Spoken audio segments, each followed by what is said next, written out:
Yeah, no intro this time, guys. Sorry, we got a lot of ground to cover, and most of you understand how these work by now, so...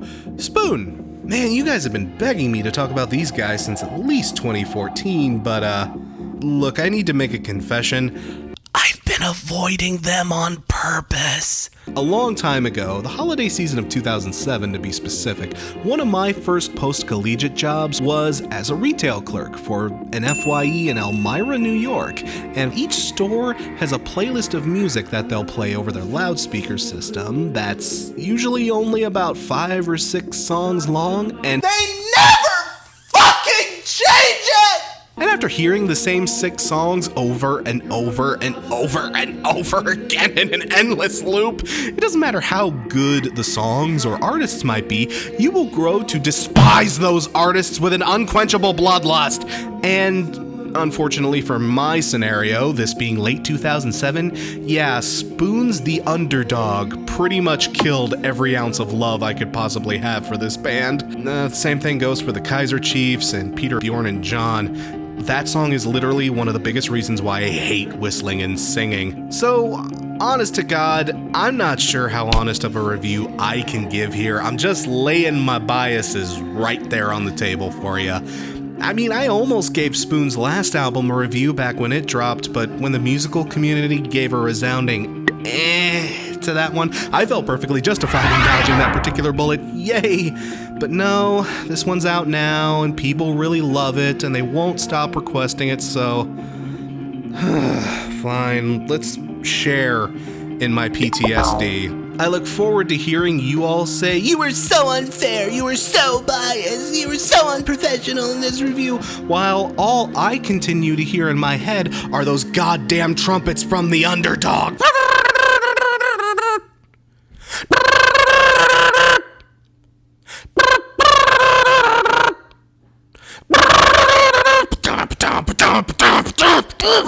Wait, where the hell was I?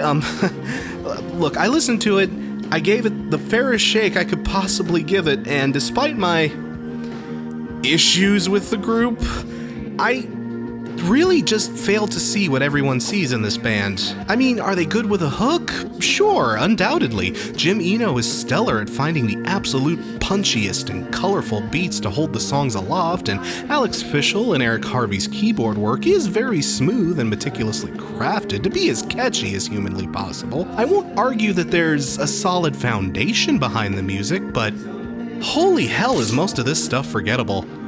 I mean, hell, the only reason I remember The Underdog is because I had to hear it 7 goddamn times a day, every day for... And you know, I understand exactly why they had to play The Underdog every 20 bleeding minutes at the FYE I worked at, because only through Chinese fucking water torture would I ever remember anything this group has done. I really dislike Britt Daniels' narcoleptic vocal approach. Rob Pope is doing next to nothing on the bass, and this album seems to be going for that lofty, atmospheric bent that most pop releases are gunning for these days. I don't even listen to a lot of pop, and I'm sick to death of this trend everyone seems to be jumping on. Can the next Cobain please show himself already and give the pop charts the kick in the ass it needs and rightly deserves? I'm sick of always falling asleep when the radio comes on, aren't you? I know everyone else is bathing this album in tongue kisses, but... Look, it's one of those albums that's catchy for the moment, but really, that's all.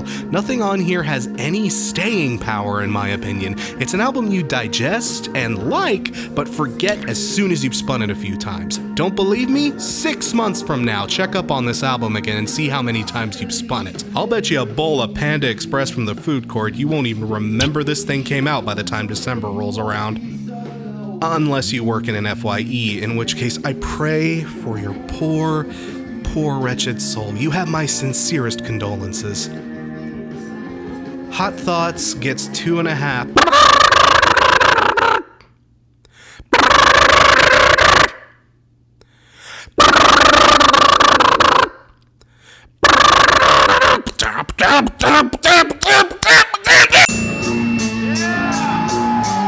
Yeah, okay, yeah, no, I need something good. I need something really good right now. God, I'm having flashbacks to my time in retail. I need something to meet me at my insanity level before I truly go cuckoo and end up naked and foaming at the mouth in the middle of a Hot Topic. Again. Look, don't judge me. It was a sad day for the entire world when My Chemical Romance broke up, okay? Oh, thanks sweet merciful space Jesus, Mastodon released an album this year. Whew. And you know, I'll bet a lot of Mastodon fans are happy to see this one too. Not that their previous two albums, The Hunter or Once More Around the Sun, were bad. Hell, in my weird, wrong, backward, spoon-hating opinion, those two albums are actually some of their best freaking work. But with those two albums, the band was taking a much more different approach to songcrafting and melody construction. Despite what the album covers may have hinted at, those albums are a lot less weird when compared to Masty's earlier work. Those two albums didn't have concepts, they weren't based on any of the four elements, and were just the slightest bit more mainstream sounding? Holy shit, that is not a word that even belongs in the same continent as Mastodon. But this album is a bit more of a return to roots for this group. The album is chunky, thick, and heavy as a fucking avalanche. The opening track, Sultan's Curse, really hammers the point home with Troy Sanders and Brent Hines trading off shouts as Brand Daler's relentless fill-heavy drum work just pulverizes the beat into you. The album is equal parts thunderous, psychedelic, and catchy. I mean, stuff like Show Yourself, Steam Breather, and Ancient Kingdom really show that these guys have never lost their ability to create interesting and ear-pleasing hooks. And the soloing on this thing, holy shit, this is really some of the best stuff they've put out in years. Like, god damn. It's not just technically gorgeous, I mean that's to be expected of any Mastodon album, but this time out, I gotta give them points for the concept too. It's centered around death, but more specifically, slow, relentless death. During the past few years while the band was working on this album, they had lost some family members and friends to cancer, and the themes of mortality and existentialism permeate all throughout this record. It can be weirdly sad and poignant in places. I mean, for a Mastodon record especially, this isn't something I was sure they'd be capable of, but man, that closing track, Jaguar God? Whew, yeah, you better believe I was feeling the mood they were laying down by the end of it. It continues to blow my mind how absolutely stellar and innovative this band is 17 years into their career. Every album we think it can't possibly get any better, and somehow it always seems to blow our expectations out of the water. Yeah, people, I have no problem saying this is a solid Album of the Year contender. And man, if Mastodon ever does intend on slowing down, they sure as fuck haven't gotten around to it yet. This one is a must. Emperor of Sand gets 5 pails and shovels out of 5. You know, I like this bonkers bent that Mastodon has put us on. Let's keep it going, eh? Let's listen to something else intense and densely batty. But let's do two things slightly different, shall we? Let's go for something more straight up punk rock, and let's make it British as all bleeding fuck, mate! I say punk, even though on the band's Facebook page they swear they're post-punk new wave, but yeah, listen to that. I hear traces of that in there, but look, New Order was never this fucking stonkers, mate. This is punk. More specifically, though, I'd say this belongs into that weird, nay, impossible to truly define art punk subgenre. Modern art punk, that is. Right up there at the bar next to guys like Fucked Up, Pissed Jeans, and Modern Life is War. These guys are there next to the taps with their pint of warm lager screaming, "Fucking Bristol Rovers can't sodding Pillocks!" Okay, I'll ease off on the Englishisms there, but look, the only reason I lean so hard into this is because, yeah, that distinct, growly, Guy Ritchie character on steroids approach to vocals is the very first thing you notice when spinning Brutalism. Holy shit, vocalist Joel Talbot sounds like a Rottweiler foaming at the mouth with his eyes set straight for your genitals. His scream is visceral and absolutely blood-curdling, but in that dangerous and absolutely enchanting kind of way. Like I said, in a punk setting, this is the absolute perfect thing you want to be hearing. In the middle of bleeding curries, no bloody likely, you daft balmy wanker! Sorry, I said I'd stop, I'm sorry. Man, just everything about this album is pure, unfettered aggression. It's screeching, it's loud, it's angry, it's pissed. In both the American and British senses. And it makes for an absolutely throttling experience, especially if you're British. That's the thing that might prove to be kind of a hurdle for those of us across the pond. Some of the topics these guys like to sing about are probably gonna fly right over the average Yank's head. Like the line in Mother that goes, "The best way to scare a Tory is to read and get rich." Your average American will probably sit there and wonder what the hell these guys have against Tori Amos, while most of my English audience is probably no doubt saying, "Fucking hell, too right, eh?" And the song Divide and Conquer, while simplistic almost to a point of parody, is about how privatization of the NHS has all but buggered everyone below the C2 demographic. I'm not even sure I understand what I said there, but even if you don't get all the cultural references, the message still rings true. The rich get richer off the backs of the poor, and fuck the raw swine goblins, toss the Tories, minge gargle, gaslight! You know, this is the kind of punk we don't hear so much out of Britain anymore, especially these days. It's from the school of ultra crazy British stuff, like Crass, Charged GBH, and Exploited, but in a bit more of a post-punky kind of vein that slots it pretty comfortably in with the more modern stuff that's going on in punk right now. Like, it's something with teeth, but also with more self-awareness and the ability to take the piss out of itself every so often. I mean, that album closer... Yeah, this is totally not a band that should be doing slower numbers, but I think that's part of the gag here, so it's kind of enjoyable, if only for how funny it is. Again, this album has a pretty decent chance at making my album of the year list, if only an honorable mention at that, but man, the more I listen to this thing, the more I fucking love it, even if it won't stop screaming at me. I suggest you get on board with this one too. Brutalism gets 4.5 Tarquins out of 5 Mary Berries. Peace Count Berlin, sausage tossing wanker! Crash, stop Britishing. You clearly don't know how to British. Please never attempt to British again. Aw, but I was having fun. It's a culture, not a bloody costume. I'll thank you to respect that, lest I decide to inflict upon you something that might actually hurt you. Oh, come on, Dom. I have this argument with every cameo that shows up. I'm saying, what could you possibly do to me that could...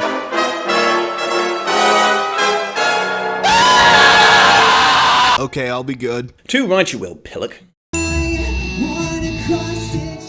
Okay, let's chill, shall we? Okay. Oh, we really need to slow things down a bit, okay? Oh, well, I'm glad to see our next band agrees. Do you see what I did there? I am amazed and grateful any of you watch this bullshit. As it is, a band I remember catching a slight whiff of last year when the special edition of their last album dropped. I caught the acoustic version of their last single, Dial Tones, and that was pretty legit. It turned me on to the group, and I was pretty impressed by what I heard. But just a fair warning to you, we're still on the punk spectrum with this group, but we are way on the other side of things, okay? I mean, if Idols is at the bar, then this band is all the way across the street at the Disney store. Yep, we're dealing in pop punk, and I hope you're not diabetic because this is pop punk of the sugariest, sweetest kind of variety. And that sentence alone has already shut some of you off, I'm sure, but hey, you know me, I can't fucking stand elitism, and if the music is good, even the poppiest band can get a passing grade from me. So, strap in and let's get tweeny, motherfuckers. You know, there's a lot I like about As It Is. Andy Westhead and Ben Bisso crank out some fairly catchy riffage on their guitars. It's not Hendrix, but it's got way more style and substance than I was expecting for pop punk of this flavor. They really didn't have to go the extra mile, not in music of this stripe, but I sincerely appreciate that they took the effort to do so. It genuinely shows. They're pretty good at their instruments. God knows most bands of this stripe tend not to be. Most bands just stop trying once all the girls start screaming. Speaking of screaming girls, vocalists Bisso and Patty Walters are way up there on their vocal registers, people. Like, baritones and basses need not apply. It's all the time. And it does have that distinctive pop-punk delivery. It's hard to put into words, but imagine Jordan Pundik from Newfound Glory and then turn him up a couple of octaves, and then kick him in the nuts a few times just to be on the safe side. That's what we're dealing with here. And again, that's not gonna be everyone's cup of tea for certain. To people with a stronger tolerance for this sweeter punk variety, I have a feeling this will be a drug of choice for you. To those of you that can actually stomach stuff like Good Charlotte and Simple Plan, this is basically what those bands would sound like if they were actually good. You don't need rose-tinted glasses the size of fucking traffic cones to be able to appreciate this stuff. It's solid on its own merits. Fans of stuff like Paramore, Pierce the Veil, Water Parks, and more of your younger side of the Vans Warped Tour set will definitely get a lot out of this one. Your younger siblings will probably thank you big time if you expose them to this. Even though I admire it, I completely understand if, for at least some of you, this is a bit too saccharine. But for those of you with a sweet tooth, hell yeah, dig in. Okay gets 4 Nicktoons out of 5. Call me crazy, but now I'm totally digging this sweet kick we're on. Let's double down on that too. Diet Sig. This is a 2-person outfit led by Noah Bowman on drums and Alex Luciano on guitar and vocals, and Jesus fucking Christ, this is one of the cutest damn bands I've ever reviewed. Seriously, look at them. Look at these press photos. Oh, god damn it. They're a cute, bubbly couple out of a mumblecore movie. I adore it, man. A good mumblecore movie too, not a shitty one. Man, I am kind of shocked at how much I ended up liking their stuff. You simply have to appreciate how well they make more out of less with their sound. This is kind of what the White Stripes might have sounded like if Meg and Jack had switched roles. There's this weird, simplistic, stripped bare kind of appeal to their musical composition. It's all power chords and major chords. It's nothing that's going to impress the riff slave in your life, that's for sure, but all the guitar effects are muted and subtle enough to have a great minimalistic effect, and the occasional touch of synth and very simplistic bass adds just the right amount of color to the tracks to keep them from sounding thin or anemic. This is also greatly helped by Bowman's drum work. Again, he's not Neil Pearting us here, but he slips his tom fills and cymbal placements in just the right nooks and crannies to keep the song's momentum from slipping. You can tell this guy is probably more used to drumming in more intense sounding acts. There's a latent skill on display that I can totally see the guy possesses, but he understands the control he needs to exercise here to make the sound work. He pulls it off with absolute gusto too. Again, taking less and making it sound like more. It's something that always demands respect when you see it out there in the wild, because it's not easy to do. Even in the vocals, the whole less is more philosophy behind this group just works wonders. Luciano doesn't command a lot of range or control in her pipes, but her soprano is a sweet and endearing one. What she doesn't have in presence or bombastness, she more than makes up for in inflection, tone, and weird sort of ass-backwards charisma. Her delivery isn't what I'd call snarky, but she sure as shit isn't lacking in confidence. She just sells every lyric she spits out in her own weird, unique little way. From the lonely sincerity of Barf Day, the charming adorableness of Road Trip, and I can't speak for this given that I'm a dude, but I'll bet nearly every girl that's ever had to try to work it out in a punk group can relate to tummy ache. Hey, it's hard being a punk while wearing a skirt. This album is that stripped down, raw, indie punk, garage rock kind of thing that's gonna do so goddamn well in the college circuit, and maybe even the high school scene to a certain extent. I feel like all the AP kids are probably spinning this stuff right now. It feels like it's ripped out of some kind of millennial version of Daria. God, no, there's a show that needs a revival, am I right? To those of you that like the Regrets from earlier in the year, Kimya Dawson stuff, or if you're old enough to remember who the Moldy Peaches were, yeah, this is up your vein too. Holy shit, I am so showing my age there. If you're into that, this stuff is right up your alley. Don't skip out on this. I love this goddamn album, and like I said up top, just look at how fucking cute they are. Oh my god, I just want to buy them microbrews and bullshit about early Slater-Kinney albums after their set. God, just so dorbs. I swear I'm good at this. Gets 4.5 blob zombies out of 5. Okay, enough sweetness. Metal time! But I'll still probably get shit from metalheads on this one here because the band we're covering is Northlane.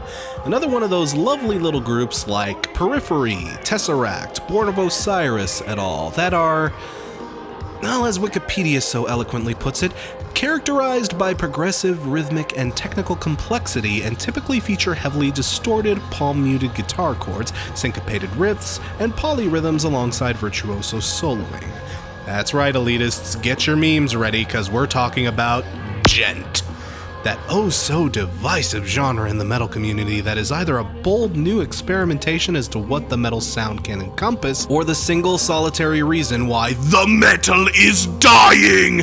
It's a fairly contentious topic amongst most metal circuits. Some think that this atmospheric approach to a genre like metal is actively poisonous, and is capable of slowly rooting out the soul and integrity of the scene that's so centered on heaviness, intensity, and... Yeah, no one cares.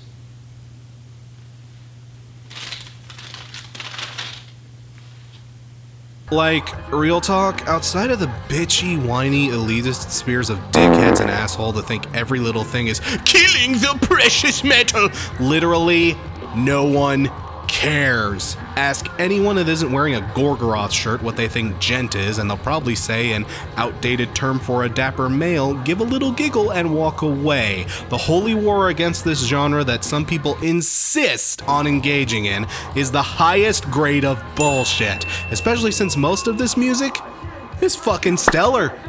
Yeah, goddamn right I said it, and Northlane helps drive that point home even further. Hell yeah, Mesmer is great. I first stumbled across these guys with Node a couple years back, and while I dug what I heard, it did slip my mind a bit as the year progressed, but I did consider this for an honorable mention on my best of list that year, and I was really looking forward to what they were going to give us next. Or, I mean, I would have been looking forward to it had this not been a surprise release. Yeah. Oh, Jesus, 8-stringed Christ. Look, I know fans go gaga for these kind of stunts, but those of us that actually have to cover music for journalistic purposes really can't stand when bands do this shit. Stop it! But Mesmer is another terrific album from this group. Node saw these guys moving away from their more hardcore roots into something a bit more lofty, and on this album, they're leaning into that curve even heavier. It's deep, shockwave bass work, meticulous drums, and thick, booming guitar structures make for a very dense, overloaded kind of sound, but one that's extremely rich and fluid at the same time. It's a pulverizing listen, but its vocal melodies and guitar harmonies do help add a bit of vividness and color to things. This isn't a light wafer, this is a thick, syrupy pound cake.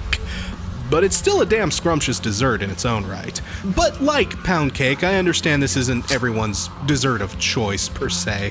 While I hate the sniveling petulance that some people excise towards djent as a genre, wow, that's a weird phrase to say, this album is pretty damn djenty, and if djent is just something you can't jam out to, then yeah, this is not gonna do much for you. And even those of you that do appreciate this flavor of metal, there are groups that do it a little better than this. This album is good, but it isn't quite up to the level of Periphery's exquisite instrumentation or Tesseract's brilliant, moody head trips. The album may be good, but you can find better if you're looking for it. I hate to say that, but I guess my basic point here is that if you do like djent, this is a mighty fine album to pick up. But if not, no sweat. This may not convert many of you who aren't already on the wide fretboard express, but speaking as a djent defender,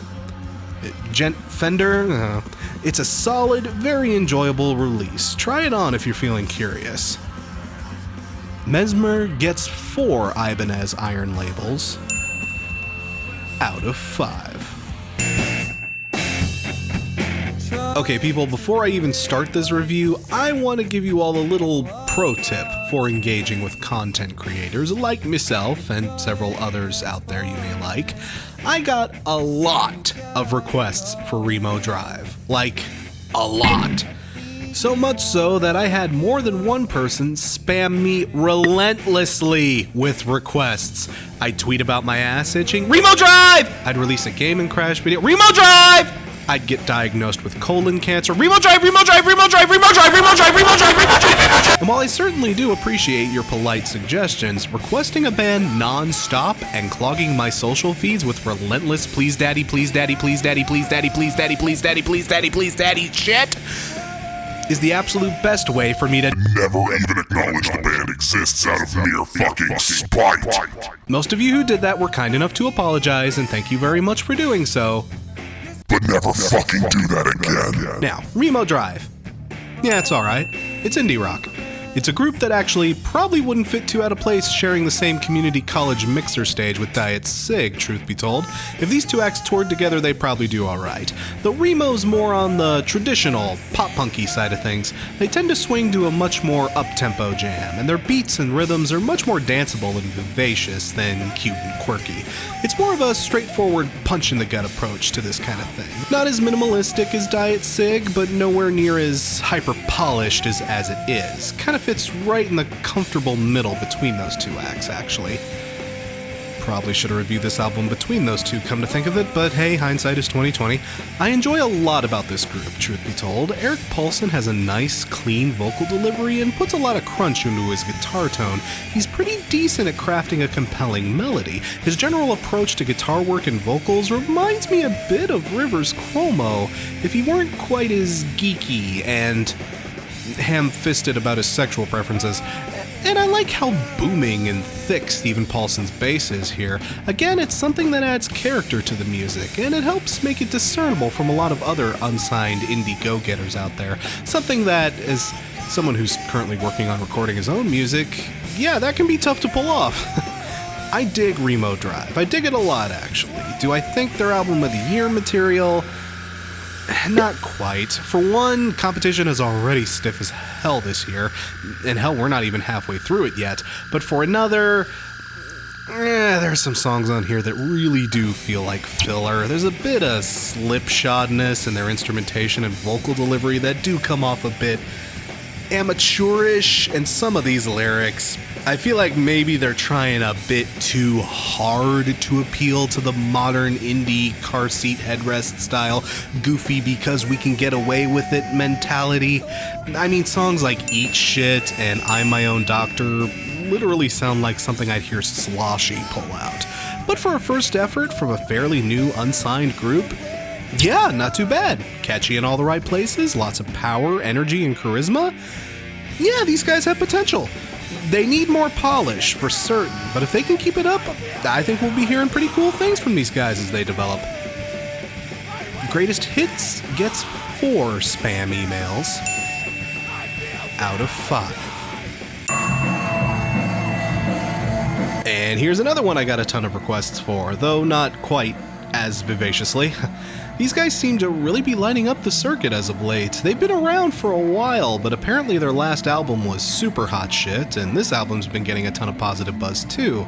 Now, this was another one of those instances where the band had a big scene behind them, but my goofy ass was oblivious, so I decided to break my rule about not watching other reviews on an album until I've written my own, just to get a feel for what the consensus on these guys was. I mean, I was going in pretty much blind, and the general consensus seemed to pretty much be so I went into this one with pretty positive expectations. Hey, I'm always up for a good poppier romp, and when I listened to it, that's more or less exactly what I got, but my life wasn't changed or anything. My general impression of this album is that it's very okay. It's crazy high-polished alt-rock that comes dangerously close to being just full-blown pop. It's kind of in that Bleachers or Walk the Moon vein. It's so close to pop that it might just barely be out of my jurisdiction here.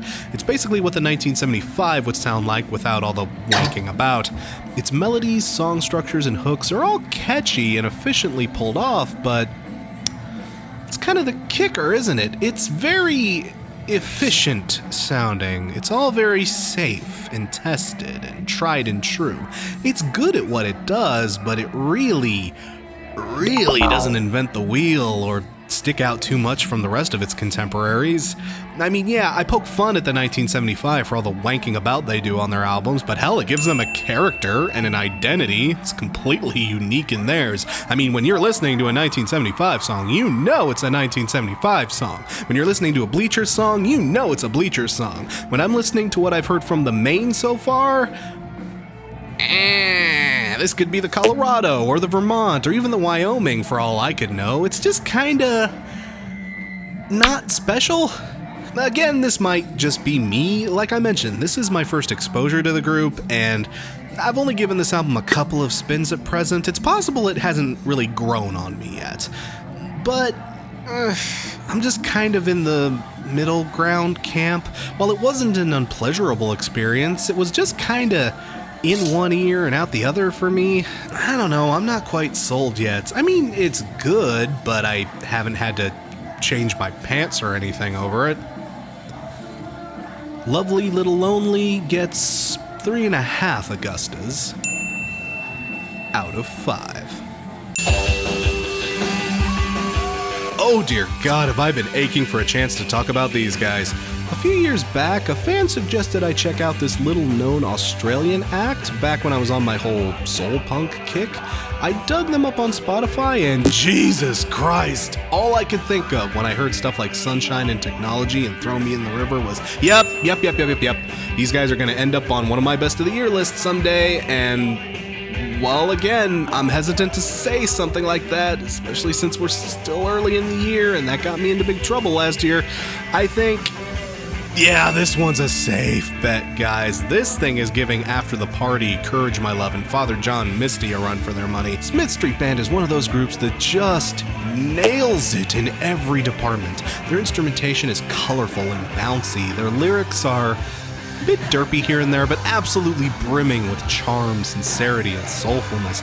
And Will Wagner's vocals are just an absolute shotgun blast. Unlike some other Aussie bands out there, this dude's accent just blows through in his vocal delivery. It is something you do notice right up front. I mean, if you didn't know anything about acts like, say, Midnight Oil, the Divinals, or Sick Puppies for whatever reason, you might not be able to even guess that they were Australian at first listen, but this guy, oh hell no! He's Gabriel Morton screaming nonsense during one of the Let's Drown outs. Wu-Tang! Yeah! To all 5 of you who get that reference, you're welcome. The dude has a lot of energy and passion, both in his guitar work and his vocals. And his bombastness is just the very first thing that grabs you by the haunches when you're listening to these guys. This album in particular really makes excellent use of that. The first song, Forest, starts with those pulse-pounding guitars, those fierce drums, and Will just screaming you down in a beautiful frenzy of sound. It serves as a wonderful introduction to the album, and really to the band as a whole. It lets you know that, yeah, we're going to be dipping our toes into a lot of different pools here, but at our core, we're a punk group, and you're going to have a good time, so settle in. It has some killer ragers on it, like the aforementioned Forest and Shine, sing-along glass clinkers like Death to the Lads and Suffer, and it can even come down smooth and kind of slowly on stuff like Run Into the World and Laughing or Pretending to Laugh. It's a fucking gorgeous piece of modern punk with just the tracest dash of acoustic folk rock to help make it stand out.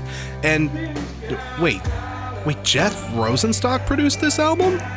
Oh, he does a lot of production work for these guys. Oh, well, that explains why you all wanted me to check out Worry last year. Yeah, guys, Smith Street isn't a band that's terribly huge yet, but that needs to change, and change right goddamn quick. This is easily an Album of the Year contender, if not the Album of the Year contender to beat, and if there were only 2 bands from this particular episode I insist you check out, this would be one of them. More Scared of You Than You Are of Me gets 5 really thick Australian accents out of 5. Well, I knew I was gonna have to talk about this band someday. Wasn't really looking forward to it, to be honest. Hell, I actually did try to do a review of their last album a couple years back, but all I had to really say about it was, this is what a millennial Motley Crue would sound like if they were worse behind their instruments and were fronted by the biggest twat in the universe. And when you're literally a bigger twat than the motherfuckers in Motley Crue, that's really saying something, people. But other than that, I didn't have much to say. I don't know, Falling in Reverse was just another one of those ultra mainstream scene groups where it sounds like their producers basically make their albums for them and are only popular because their logo looks badass to all the 13-year-old piss cunts outside of Hot Topic. It's bad, but it's not even bad in an original way, you know? And you know, this kind of thing, it's almost as old as rock itself, and frankly, for all the band's more despicable moments, I couldn't help but just find them boring. And like I've said in the past, for a reviewer, that is absolute death to try and write something about, okay? I went into Coming Home expecting more of the same, but, well, I'll be damned if these guys didn't actually nut up and take a risk. This thing is actually a bit more space rocky? No, really, songs like Coming Home, Broken, and Loser play with more lucid and clean-sounding guitar dynamics. It's almost like something ripped out of Angels and Airwaves playbook, weirdly enough. Yeah, really. Like, really, I guess I'll give them points for at least trying something a little different. I mean, even if they had to basically look over their neighbor's shoulder and copy their answers from the test, but at least it's not the same old played-out shtick. Is what I would be saying if this album wasn't just the same old played out shtick. Okay, guys, no joke. This fucking album has done something I'm not sure I've ever freaking seen before. It lies to you. It makes you think that you're in for a brazen and bold new shift in direction, and then fuck you and all your friends comes on and says, "You think you're so goddamn cool, everybody thinks you're a fucking fool." Oh, dude, come on. This is the kind of shit a 7th grade edgelord writes on his notebook. It's one thing to plagiarize from, Tom DeLonge. It's quite another to do it from fucking middle schoolers. An attempt to appeal to their target demo? Who knows. Like, okay, literally, this album is trying to do one of the more transparently cynical things I think I've ever seen a band do. It's no small coincidence that the first 3 tracks are also the album's singles. Do you like those songs? Great, because the rest of the album sounds nothing like this. The rest of this thing is the same old generic feeling overproduced scene rock shit. The same shit they've been cranking out for years now. When it isn't cringeworthy, it's just dreadfully boring. And while the spacier sound does show up again towards the end of the album, A, you can tell they were really starting to run out of ideas by the time those songs come around, and B, given their drastic tonal differences in comparison with the rest of the album, these songs feel ludicrously out of place. I can almost guarantee you if this album has any more singles, it'll either be The Superhero or The Departure. Well, maybe not The Departure, given as how that bass line is ripped directly from Silver Sun Pickup's Panic Switch. Oh, what, you don't believe me?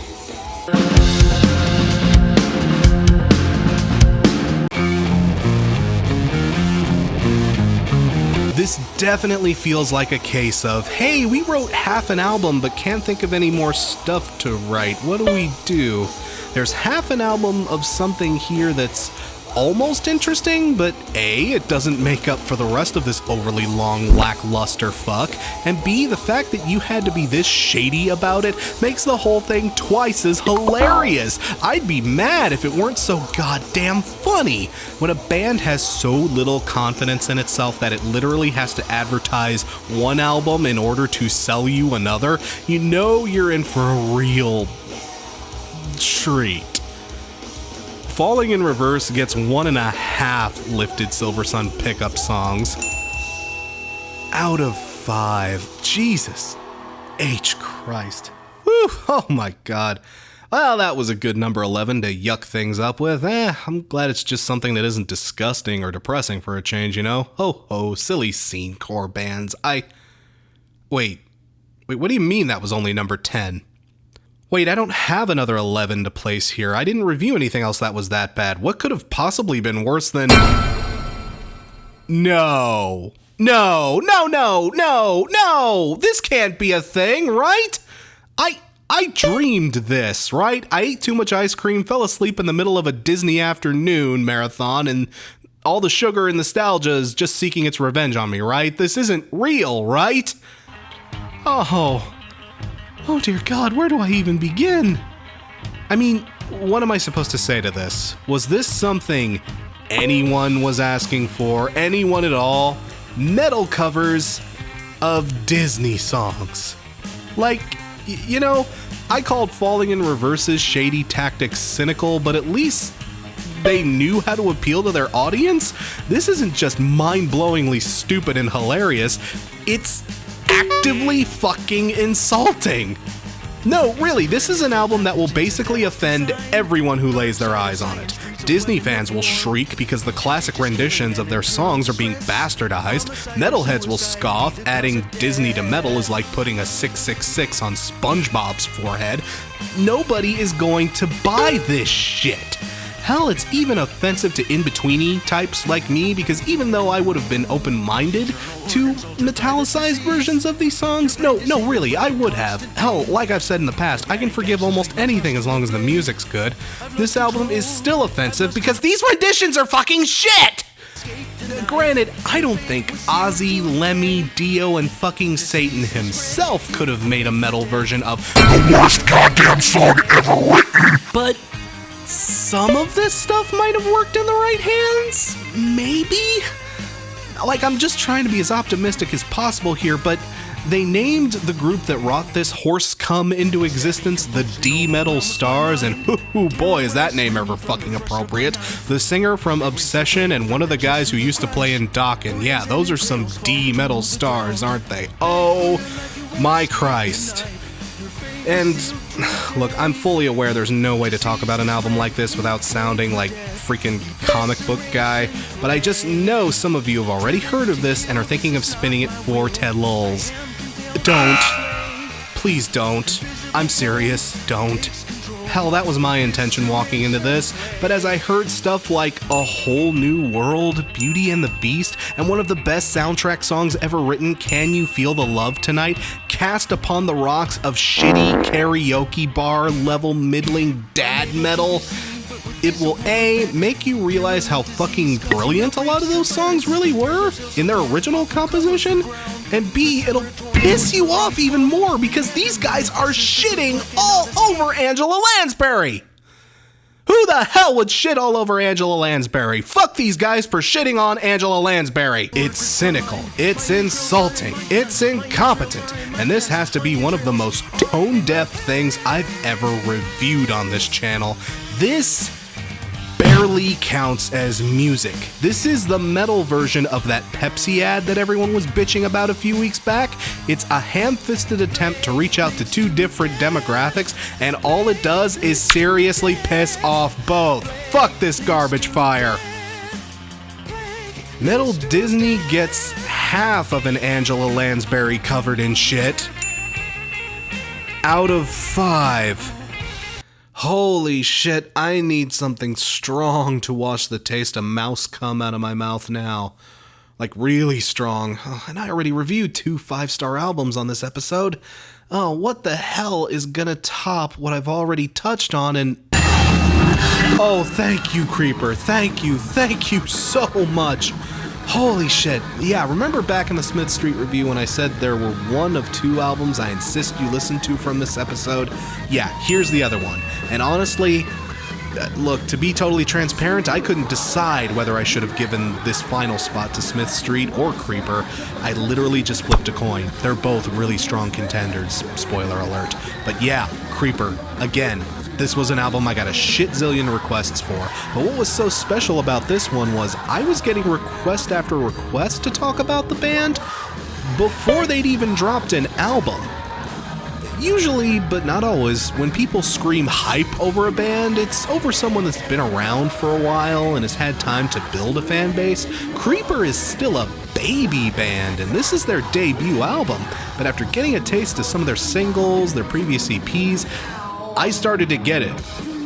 Whoa, these guys are really damn good, aren't they? A few good EPs, though, isn't enough to guarantee it'll sound great for a full-length ride, though, so I was a bit leery walking into this, but man, it did not take long at all for it to captivate me.